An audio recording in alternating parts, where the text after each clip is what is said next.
सूक्ष्म जगत की शक्तियाँ सूक्ष्म टू सूक्ष्म व्यवस्था के अंडर में काम करती हैं।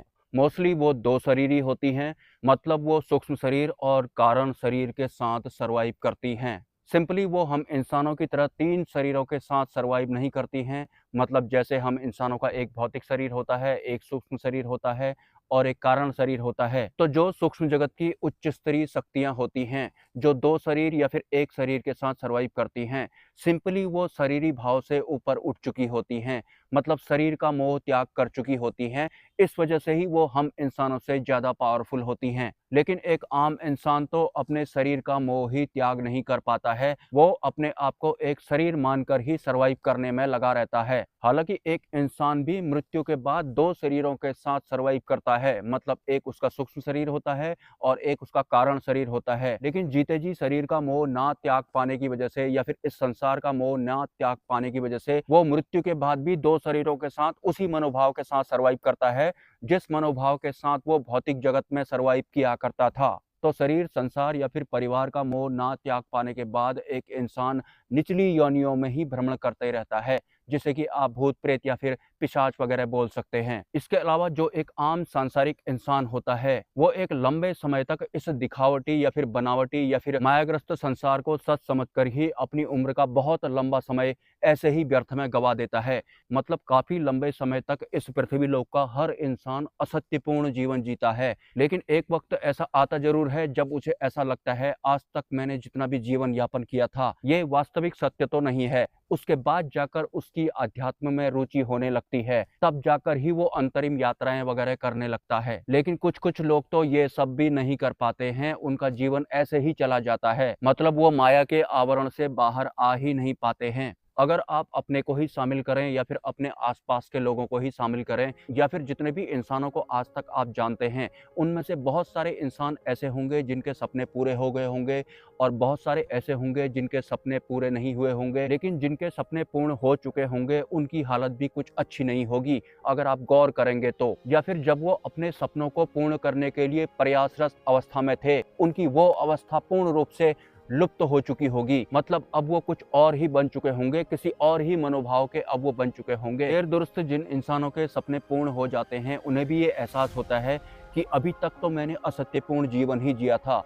अगर मेरा सपना पूरा हो भी गया तो भी मुझे सब कुछ तो प्राप्त हुआ नहीं, कहीं ना कहीं कमी तो फिर भी रह ही गई है, और वो कमी होती है वास्तविक सत्य की। तो क्या फर्क पड़ता है किसी को सब कुछ मिल जाए या फिर किसी को कुछ भी ना मिले। एक दिन उन्हें इस बात का भास भी होता है कि मैं अभी तक असत्यपूर्ण जीवन जी रहा था, और सत्य का संचार ही उसे इसका आभास भी कराता है। लेकिन जो वास्तविक सत्य होता है वो इस संसार से, हमारी बुद्धि से, हमारे मन से या फिर हमारी उपलब्धियों से या फिर किताबों से बहुत परे होता है। तो समय रहते ही अगर इंसान को उसके आज तक के असत्यपूर्ण जीवन का बोध हो जाए या फिर वो वास्तविक सत्य की खोज में समय रहते ही निकल पड़े, फिर तो वो माया के आवरण से कुछ हद तक दूर हो सकता है या फिर हो जाता है। लेकिन माया से ऊपर उठने के बाद या फिर इसका भास हो जाने के बाद भी वास्तविक सत्य बहुत दूर रहता है, क्योंकि इन सब का आभास हो जाने के बाद भी इंसान उसे अपने बौद्धिक बल से ही समझने की कोशिश करता है या फिर परिभाषित करने की कोशिश करता है।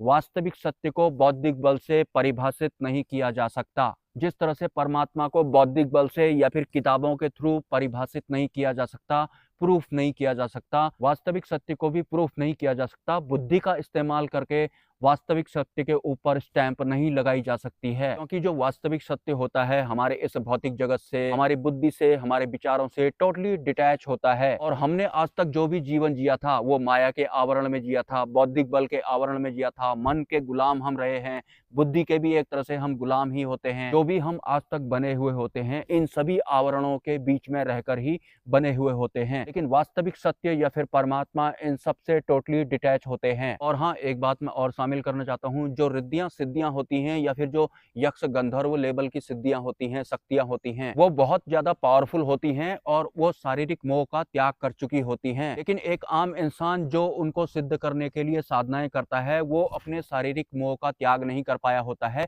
वो संसार से या फिर इस शरीर से ऊपर नहीं उठ पाया होता है। तो जो सिद्धियां होती हैं किसी भी ऐसे इंसान को जो कि भौतिक शरीर के साथ, सूक्ष्म शरीर के साथ या फिर कारण शरीर के साथ सर्वाइव कर रहा है, लेकिन वो अपने भौतिक भौतिक शरीर को ही सच मानकर साधनाएं भी कर रहा है। उसके भौतिक शरीर से उसके सूक्ष्म शरीर को अलग करना उनके लिए एक तरह का मजाक जैसा होता है। हालांकि इंसान इसे मृत्यु बोलता है और बहुत ज्यादा भयभीत रहता है। जैसा कि मैंने वीडियो के शुरुआत में ही बताया था कि सूक्ष्म जगत में सूक्ष्म टू सूक्ष्म चलता है। सूक्ष्म जगत की कोई भी शक्ति आपके सूक्ष्म जगत की वजह से ही आपसे जुड़ी होगी या फिर आपसे बातें करेंगी। अगर आपकी आध्यात्मिक यात्रा में या फिर साधना में आपका भौतिक शरीर रोड़े अटकाएगा तो आपके भौतिक शरीर को वो आपके सूक्ष्म शरीर से अलग भी कर सकती हैं।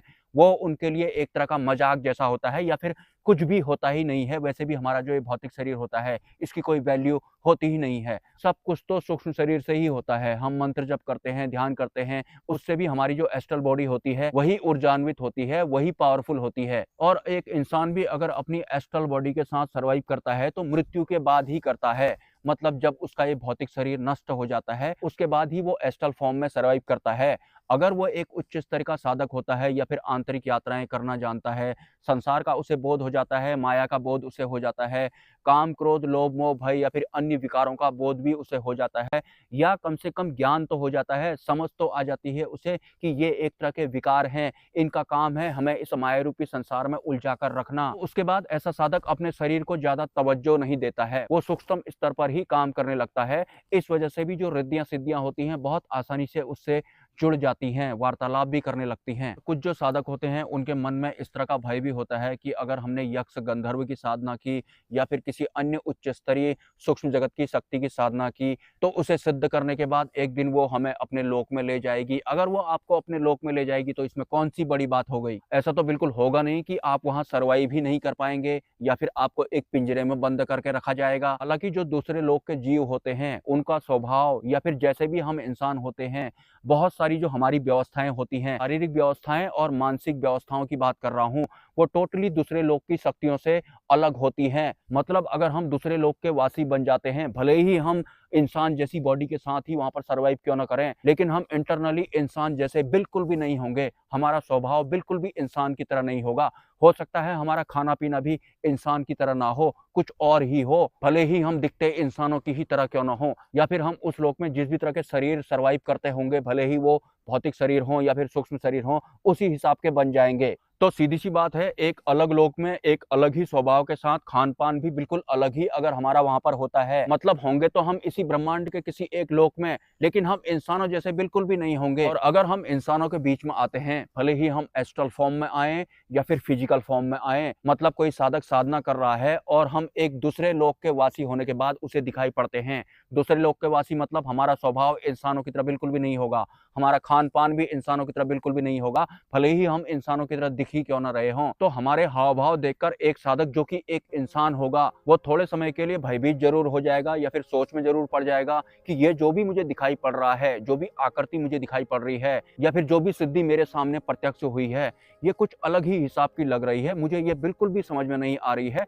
या फिर मेरा इंसानों वाला बौद्धिक बल इसको समझ पाने में सक्षम नहीं है। क्योंकि दूसरे लोग का जो बौद्धिक बल होता है वो भी दूसरे ही लेवल का होता है। हम इंसानों के लोक में जिस तरह का बौद्धिक बल चलता है वैसा बौद्धिक बल हर लोक में नहीं चलता। अलग अलग लोकों में बौद्धिक बल भी अलग अलग होते हैं। हालांकि अगर आप एक साधक हैं और पशु पक्षी आपके बहुत ज्यादा करीब हैं तो आप दूसरे लोक के प्राणियों को, जीवों को आसानी से समझ पाएंगे। तो थोड़ा सरल दूसरे लोक के प्राणी या फिर जीव आपके लिए हो जाएंगे अगर आप पशु पक्षियों के बहुत ज्यादा करीब होते हैं। तो करीब होने का बिल्कुल भी ये मतलब नहीं है कि आपने कुत्ता, बिल्ली या फिर तोता पाल लिया और आप उसे खाना दे रहे हैं और उसकी आवाज सुनने में लगे हुए हैं और आपको कुत्ता, बिल्ली या फिर तोते को देखकर वही समझ में आया तो आज तक के 8 अरब लोगों को देखकर समझ में आया है। उन्हें कुछ भी समझ में नहीं आया है। ज्यादा से ज्यादा कुत्ता, बिल्ली, तोता या फिर कोई अन्य पशु पक्षी इंसान की तरह बोलने लगते हैं, आवाज निकालने लगते हैं, फिर उनका जो स्वभाव होता है उन्हें हम इंसानों की तरह लगता है। तो हमें लगता है कि ये भी हमारे जैसे ही होंगे। थोड़ा बहुत फर्क ही इनमें और हम में होगा। थोड़ा बहुत नहीं, धरती आसमान का नहीं, पाताल और आसमान का फर्क होता है एक पशु पक्षी और एक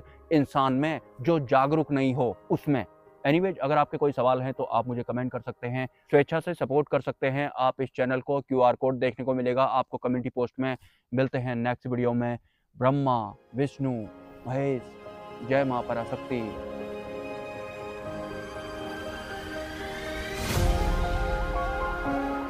इस चैनल के वीडियोस देखने वाले भले ही वो बिल्कुल नए हों या फिर पुराने हों, बहुत मेहनत करके या फिर बहुत तरह का रिस्क लेकर मैं इन वीडियोस को कंप्लीट करता हूँ।